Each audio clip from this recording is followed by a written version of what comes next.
Please be advised that the views and opinions of the host and guests do not reflect those of the station, the management, and its network.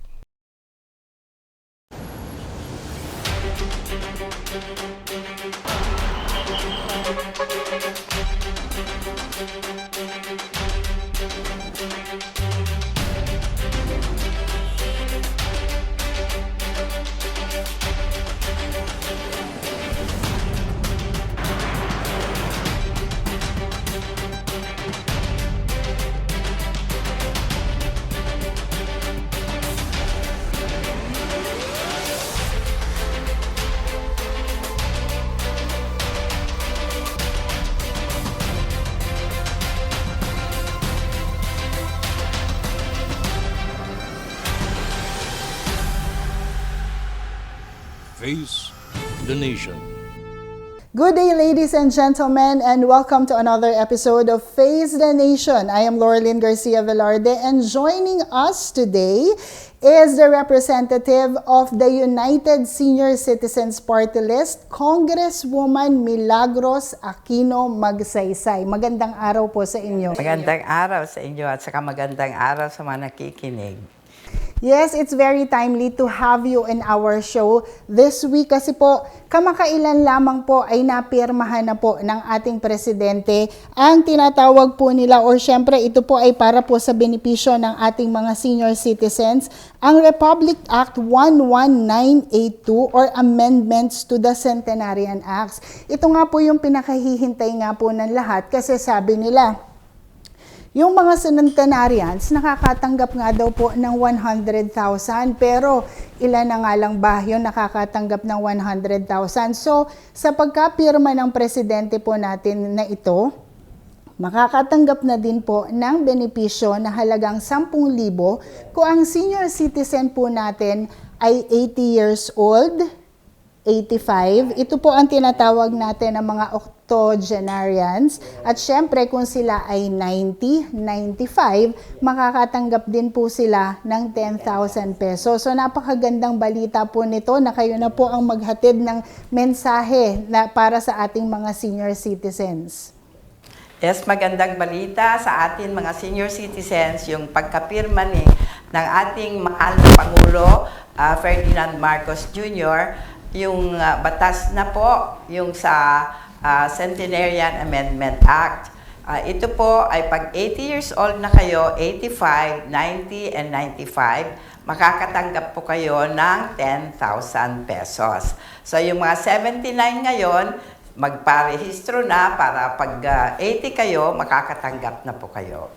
Yes, ayan, dagdag benepisyo, napakaganda naman pong balita niya. Yes. Ano, nagmumula sa inyo na. Po talaga Yes. para sa mga seniors kasi sabi nila, ang hirap namang abutin na yung 100, pwede bang makatanggap na kami pag kami o sige. So yun na, naisabatas na at masaya na po tayo dahil another benefits for us senior citizens. Yes, napakaganda niyan. Pero bumalik po tayo.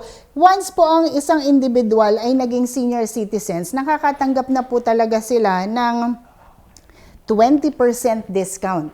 Ito ay para sa mga services or sa mga products na kanila pong mga binibili. Plus additional pa po dito yung 12% discount. So all in all po, 32%.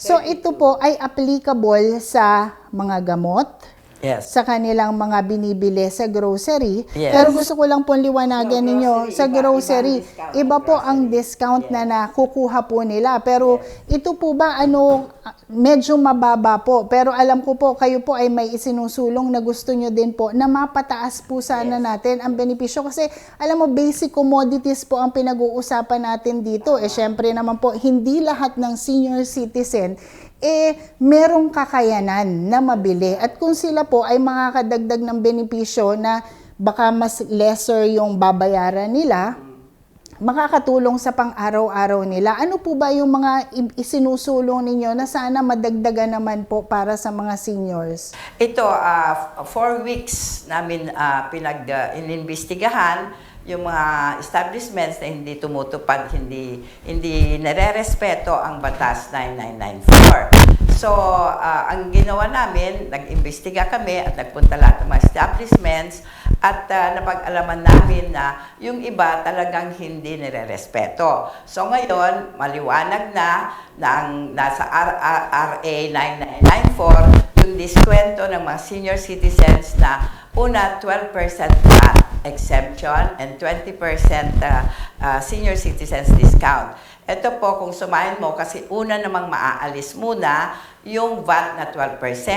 Tapos, after that, yung total, aalisin yung 20% discount. So, magiging almost 30% na lang yung discount namin. Oo. So, ang grocery naman, ito po ay sa mga gamot, kumain ka sa restaurant, o magpa-parlor ka, any services, magpa-check up ka, bibigyan ka din ng doktor ng ganyang diskwento. At kung sa ospital naman, ganyan ding diskwento plus PhilHealth. So, 3 diskwento pag nagpa-hospital kayo. Ngayon, ang grocery po, noon, yung ceiling is 1,300 pesos. 5% of that is 65 pesos. Yun lang po ang nabibigay na diskwento sa grocery, maski na 10,000 ang grocery mo, yun lang din ang ibibigay, 65 pesos. So ngayon, sa hearing namin, pinataas namin ng 2,500 ang ceiling, which is 125 pesos a week. Ang made-discount. Yes. So, kung in 1 month's time, it's 500 pesos. At least makakadiskwento sila ng 500 in a month sa Yes, grocery. in a month. So malaki na din po yan kasi syempre nakikita natin na ngayon tumaas na talaga lahat ng bilihin. Baka wala na silang mabili. And isa po, karugtong lang din po kasi niyaan, tinitingnan po natin yung usapin na ito makadiskwento man lang sila. Pero ang problema din naman nung iba, pag pumunta ka, naku, paano na lang kailangan ko palang mag-grocery ngayon? Hindi ko dala yung booklet. Requirement po sa lahat niyan, hindi po ba po pwede na magawa ng paraan na hindi nahahanapin yung booklet? Kasi unang-una, alam naman na po natin ng senior at saka may ceiling naman na din po sila, di po That's ba? it. Malaking tulong siguro, lalo na kung lumabas ka na ngayon, hindi ka na mamamasahi para bukas pa kung nansaan ka na rin pala, pero naiwan mo pala yung booklet mo. Oo, yun na ang rason. Kung wala kang booklet, yun na ang rason na hindi ka bibigyan ng 20% discount and 12% VAT. So, yun ang sinuggest ko, na bakit kailangan pa ang booklet, lalo na pag bumili ka ng gamot. Talagang hindi ka bibigyan ng diskwento kung wala yung booklet. Ang sabi ng presidente ng Drugs Association ay parang control daw nila. Sabi ko, well, kung control lang naman ang hinahanap ninyo, yung senior citizen, hindi naman siguro bibili, kung taga Makati siya, hindi naman siguro bibili ng gamot sa Quezon City. Sabi ko, so syempre, ang pinakamalapit na drugstore, doon sila bibili. So bakit hindi na lang ninyo sila i-register? At magiging suki pa ninyo sila, kako, na dyan na lang ng dyan bumibili. I-register ninyo kung ano yung mga binibili niya weekly or monthly. Kako, kasi ang senior citizen naman, ang pinagkakaanohan lang naman nila, yung mga maintenance nila. Sabi ko, so, i-register ninyo dyan, ang maintenance naman, once a day, kako, amlodipine, losartan, metformin, once a day yon. So, ilista na ninyo. Kung ilan yung na-consume Yes, nila, let's say, in a week's time, nakabili lang sila ng 10. O di may 20 pa sila na kukunin. Kasi sabi nila, paano naman daw nila malalaman kung sa anak nila yung gamot, baka hindi na para dun sa hindi senior na para sa mismo. kanila. Ang ano naman, ang senior citizen, maintenance, alam naman ninyo na once a day, 30 times a month, kako. Doon nyo ibabase yung bibilhin niya, ilista na lang ninyo para wala ng booklet. Ngayon naman, kung yung mga antibiotics o ano, sabi ko, pwede namang may reseta sila. O, doon nyo ibabase yung nakuha na nila. Kung let's say, ang reseta nila ay 40 Ipakita nila yung reseta, o, nakabili i-minus. lang sila ng 10. O, di bawas ninyo yan. Kada bili nila, ibawas ninyo yung nabibili nila hanggang ma-reach nila yung kung ilan yung Yes. And linawin lang po natin, kung hindi man nila dala yung booklet nila or naiwan nila yung senior citizens ID nila, po pwede po ba na kahit na anong ID, just as long as mayroon na birthday para ma-establish na talaga sila ay senior? Any ID naman. It doesn't necessarily be OSCA card. Oo. Any ID that shows the birthday ay pwede nang madiskwentahan. Yes. Kaya yung na yan talaga, ang inaalis ko yung booklet. Kasi yan talaga ang konsumisyon ng mga senior citizen. Actually, ako nga wala akong booklet eh.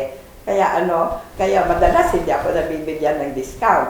So, yung naman, yung sa grocery, ang sabi naman nila, paano naman kung mag-grocery sila ngayon, didiskwentahan namin, bukas mag-grocery ulit. Oo. Ano ang control namin, Oo. sabi nila. Sabi ko, hindi naman siguro manloloko ang mga senior citizen, sabi ko gano'n. Saka, imposible naman ng araw-araw nag-grocery sila. Sabi ko, once a week lang naman siguro, o baka hindi pa nga once a week. Kako sila mag-grocery. Sabi ko, bigyan na lang ninyo ng diskwento at hindi na kailangan yung booklet, kako.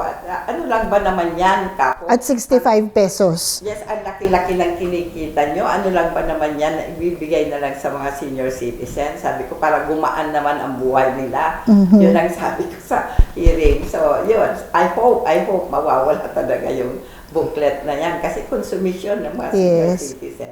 Yes. Ang maganda din po sa mga senior citizens naman natin, marami pong mga senior pa din ang active po talaga. So sa bawat lugar sa Pilipinas, meron po tayong mga grupo ng mga senior citizens. Oo, marami pong mga organisasyon na yung iba po ay sinusuportahan din naman ng mga local government. At syempre po, dito nga po pumapasok ang National Senior Citizens Commission at meron din po tayong Senior Citizen Center Act. Ano po ba ito at paano po ito makakabenepisyo para dun sa ating mga senior na hindi naman po lahat talaga ay nandito sa Metro Manila. Ang dami pong nandun sa probinsya pero marami pong asosasyon, yun na nga po sinabi ninyo, na grupo na gusto pa rin magkaroon ng tulong, suporta, not maybe as an individual, but as a group. Paano pong nakakabenepisyo sa kanila itong National Senior Citizens Commission, pati na rin po yung mga ini-establish na senior citizen centers? Yes. Una muna, yung Senior Citizen Center. Ito, mandated talaga ang government na magpatayo ng Senior Citizen Center in all municipalities. Oo, pero hindi naman na-i-implement yon kasi kailangan talaga na magkaroon naman sila ng center. Unang-una, para magkaroon sila ng opisina. Pangalawa, magkaroon sila ng pagmitan naman, yung magkikita-kita sila doon, kung minsan magkakasayaan, magsasayawan, magkakantahan, dapat lang na meron Senior Citizen Center. Kaya yun talagang ipinupush ko na lahat ng municipalities magkaroon ng Senior Citizen Center para maramdaman ng mga senior citizen na meron silang lugar na mapuntahan.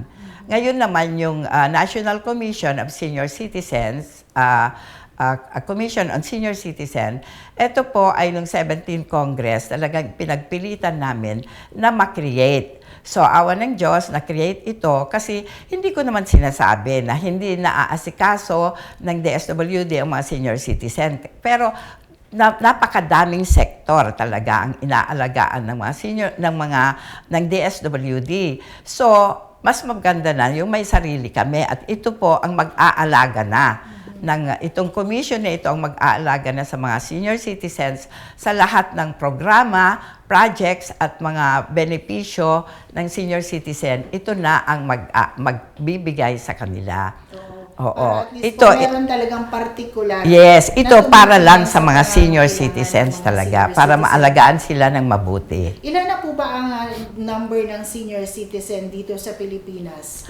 I think it's almost 11 million. 11 million. Kanina din po, kasama dun sa mga binanggit nyo, yung benepisyo ng isang senior citizen, yung 32% nga, plus PhilHealth. Liwanagin lamang po natin to na ang isang senior, pagka sila ay na-ospital, bukod dun sa diskwento na maibibigay sa kanila bilang senior, pwede pa po itong on top of the PhilHealth. Yes, PhilHealth. So para ito ay pumunta man sila sa mga pribadong ospital, is mababawasan. Yes, napakaganda po kailangan kasi syempre, alam niyo naman yung mga senior, either meron silang sariling pensyon nila, or yung iba naman po, wala din na pagkukuhanan. Kailangan kailangan po talagang makita natin at malaman natin yung maximum benefit na kailangan Yes. matanggap ng Maski mga senior doctor's para fee. makuha po nila. So ito pong National Senior Citizens Commission, kung meron silang mga concern hinggil sa mga benepisyo na dapat pong nakukuha ng isang senior,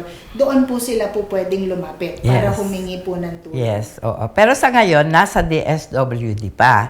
Oo, pero they're going to transfer already. Okay. So, yun naman din po kanina pinag-usapan din po natin na yung mga senior citizens, marami silang mga maintenance Oo. medicine. Pero hindi nga po, syempre lahat may kakayanan na bumili. Na bumili. Sabi mo nga, magpalista sa butika nila. Yes. Kung ilan na yung nabili nila. Nabili nila. Pero yung po bang benepisyo na dapat natatanggap nila with regard to maintenance medicines, dapat po ba ito ay naibibigay ng Department of Health kung talaga pong ang ating mga senior ay wala po talagang pambili ng gamot? Yes. Makakahingi po ba sila ng tulong at dapat po ba sila lumapit sa DSWD para bigyan na lang sila ng libreng gamot? Hindi sa DSWD. Ay, I mean, sorry, Oo, sa sa DOH. DOH. Yeah, sa Oo. DOH ng Nagbibigay, kanilang lokalidad. yes, nagbibigay naman ang DOH ng mga gamot. But because dahil dun sa Mandanas ruling, naibigay na sa ang pagbili ng gamot sa LGU, sa mayor. So dapat yung mayor ang magbigay ng mga gamot. Oo, pero ang suggestion ko nga noong kay secretary ay anyway, meron namang mga barangay health centers. Doon kung ang senior citizen na ito ay sa barangay na yan, magparehistro na doon sa barangay health center kung ano-ano yung mga gamot niya, kung ano-ano yung mga maintenance niya. Ngayon, let's say August, nagpa-register. October, makuha na niya lahat yung monthly maintenance niya. Yun ang suggestion ko noon. Ang isa sa concern ng ating mga Totoo. senior citizens, lalo po yung mga nasa barangay, hindi naman lahat makakapunta sa kanilang bayan mismo o Yes. mismo sa munisipyo para kumuha pa ng maintenance Yes, medicine. totoo. Pero Oo. yun na nga po, kung sana matutulungan natin sila, yan po ang pangunahing pangangailangan na baka sakaling makipag-ugnayan tayo sa Department of Health na makipagtulungan talaga sa mga LGU para ang ating mga senior ay sigurado naman po na makakuha ng kanilang maintenance medicine. Kasi nga po, Totoo. sayang din naman yung 80, 85, Yes, 90, oo. 95. Kasi kung hindi sila nakakapagpa-maintenance, alam po May natin maintenance, na oo. prone sila Yes. na hindi maging maganda ang kanilang kalusugan. Oo. Pero talagang yung iba, dahil nga senior, inaasa na lang po nila sa gobyerno na Totoo. sana po ang gobyerno po ay makapag-provide talaga Provide, ng oo. maintenance medicines Yun- po para sa kanila. Yun nga, yun ang sinasuggest ko and siguro gagawa na lang ako ng bill para diyan para maging batas talaga. Opo, yan po ang I'm sure aasahan po ng lahat at kung yan po ay maipapasa nyo na sa Kongreso, I'm sure marami po talagang tututo kasi napaka-basic po nito. Maaaring sa mga butika ng bayan or yung sinasabi natin ng mga generics na mga bilihan Yes. ng gamot, maaaring mura pero hindi pa rin po talaga Hindi pa rin. sapat. Yung wala talagang Lalo na po, pambili. ang problema po kasi sa maintenance medicine, hindi siya yung once a week or once a month, pang araw-araw. Pang-araw-araw ito. talaga. So, yan po ang sasamahan po namin kayong bantayan pagka ito po ay ipinasa na sa Yes. Kongreso dahil siguradong marami po ang matutuwa. Ay, matutuwa Pagka ito talaga ay sila. Maging tunay at number one na benepisyo para sa ating mga Yes, seniors. sa mga Isa din seniors. po sa mga nagiging diskusyon ay yung pensyon na natatanggap ng mga senior. Ito po yung 500 pero ito nga po ay hindi po para sa lahat ng mga Yes. senior citizens. Ito ay para sa mga indigent po lamang. Yes. So ang problema naman po dito, sino nga po ba ang tunay na makapagsasabi na ito po talaga ay yung mahirap, lalo na po, Tama yung sinabi yun mo. po ang magiging basihan, pero madaming gustong umasa. Bagaman napakataas na po ng presyo ng bilihin ngayon at kung 500 sa isang buwan, mas mainam na rin pong may 500 Kaysa wala. pong 500. Yes, So oo. ano po ang panukala natin para ito ay siguro naman mas ma-reach yung mas nakararaming senior citizens natin? Ang sinusulong ko ngayon at ipinaglalaban ko talaga ay yung Universal Social Pension na lahat ng senior citizen taon 60 at pataas, mayaman man, mahirap man, may pension man o wala, ay makakatanggap ng buwanang pension.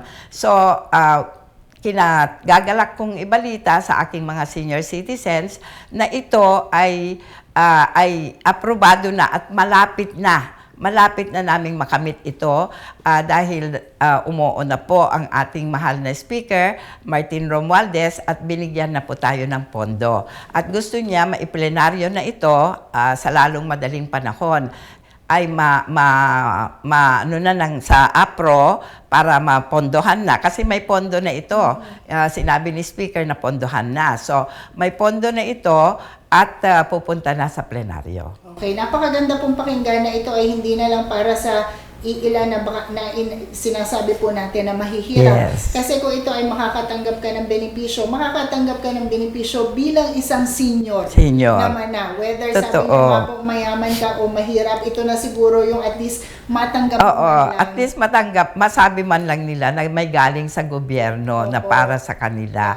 Lalo na yung nagpe-pension, noon ayaw isama sila. Pero sabi ko, bakit naman hindi? Pinaghirapan naman nila yung pension nilang yan. Nagbayad naman sila ng kontribusyon nung kabataan nila at pinagtrabahoon nila. Bakit hindi naman sila maisama dito? Diskriminasyon yon, di ba? So, lahat na lang. Pero ito pong isinusulong niya na 500 pesos po na ito, na sinabi niyo nga kay mayaman, kay mahirap. Ito po, applicable pa rin po ba to kung ako po ay naging may natatanggap na din sa SSS or sa GSIS dahil nagtrabaho po ako dati? Yes. So maganda naman po at makakatulong din dito panigurado sa ating mga lolo at mga lola na nagtrabaho. Malaking talaga. At saka ito talaga ang pinaka-aantay nila, ito ang pinaka-gusto nila, yung magkaroon naman sila ng pension buwan-buwan.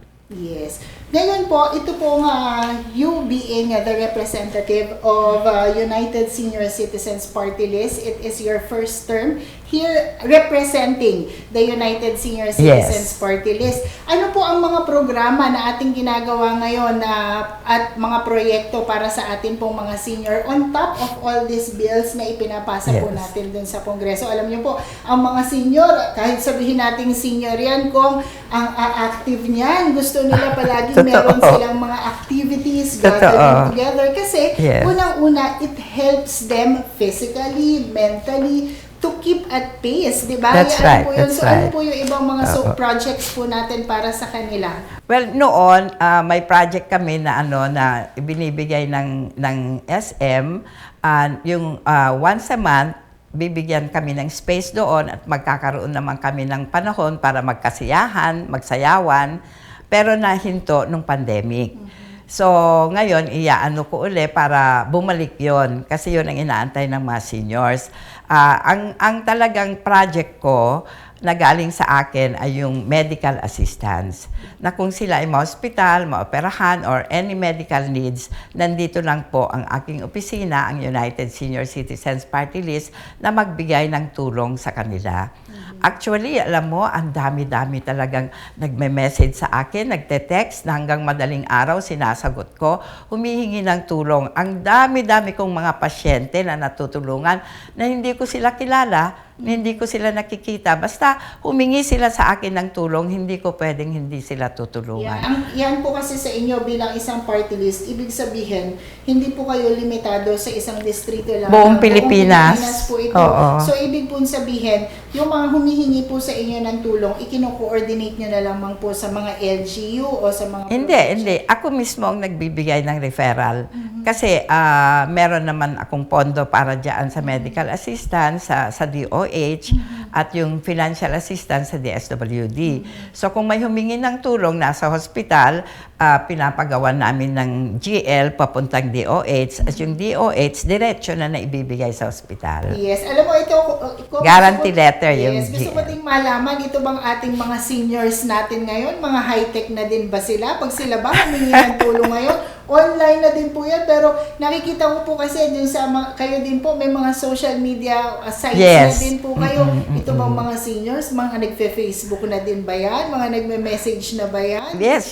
Ang dami. Kaya nga yung messenger ko, punong-puno ng paghingi ng tulong ng mga senior citizens.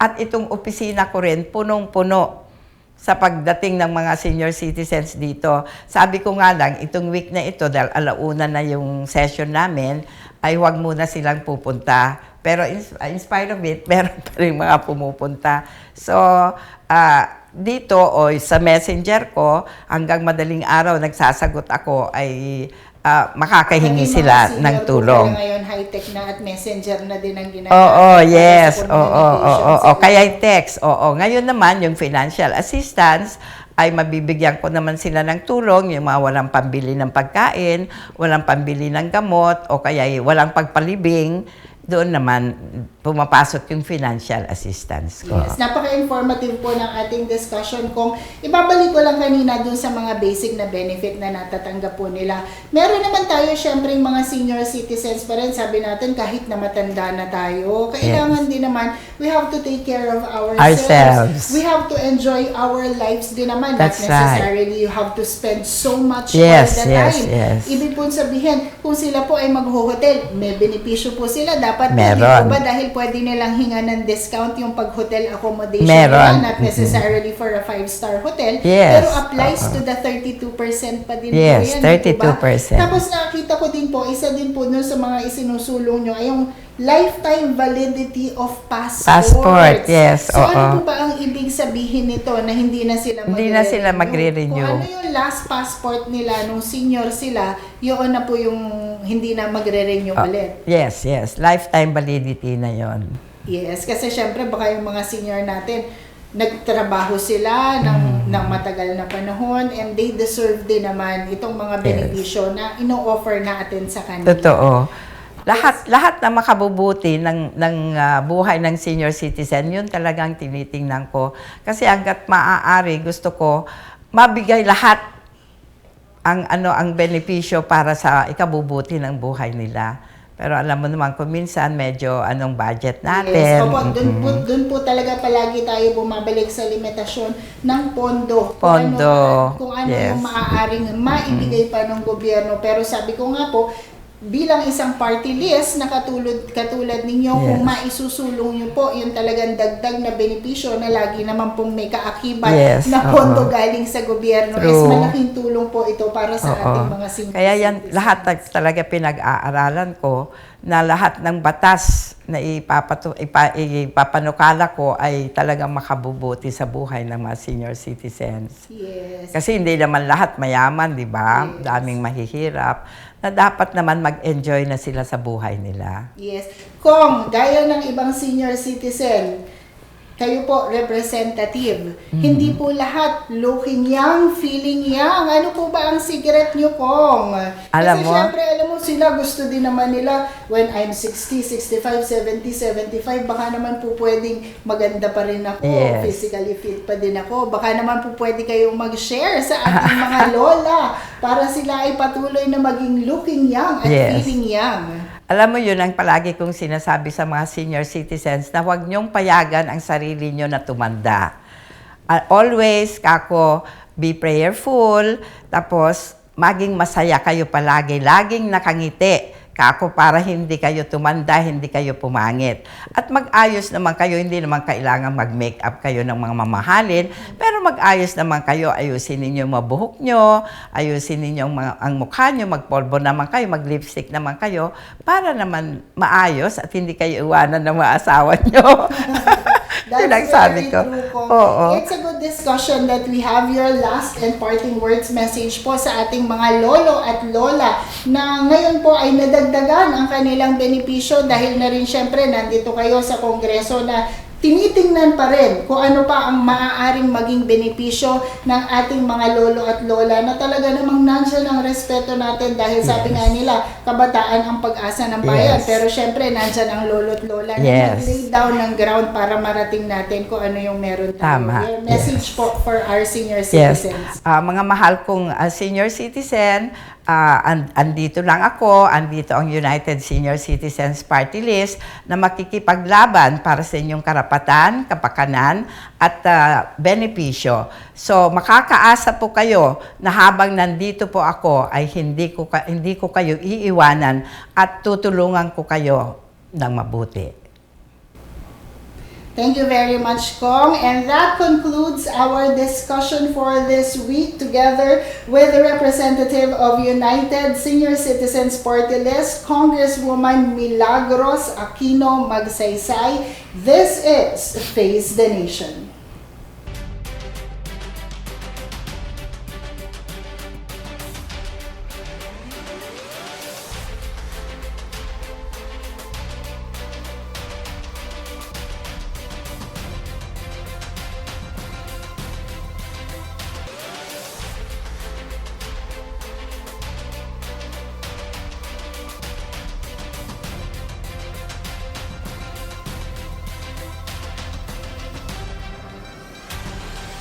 Face the Nation.